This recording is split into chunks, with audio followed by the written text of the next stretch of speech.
So this is the story of a family being torn apart by gang violence in El Salvador. A mother and daughter decide to leave in the middle of the night, fleeing gang threats on their life. Eventually, they cross the border, paying someone 800 Mexican pesos to help them cross the Rio Grande. They were in tiny, tiny inflatable rafts. She describes how they were losing their air as they ferried across the river. They crossed the border, they were picked up by Border Patrol, and spent 2 months in a federal family detention center in Artesia, New Mexico.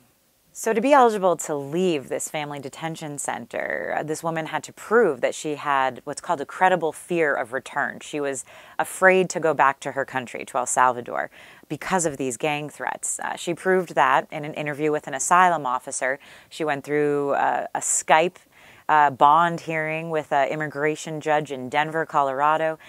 He deemed that a $3,000 bond was suitable. So this woman and her daughter were released on bond. Her family here in Lynn, Massachusetts, paid for their bond, bought 2 bus tickets, and they got on a bus and headed for Boston. So one of the things that struck me while I was riding on the bus with this family, this mother and daughter, was their relationship.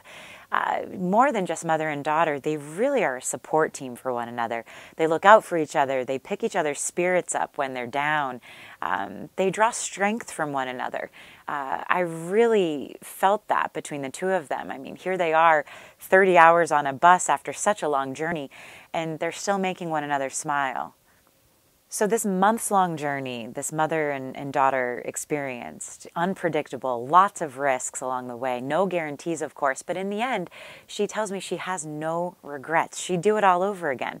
And after all of that, there's a bit of a twist at the end of this story. She has a surprise waiting for her that caught us all off guard.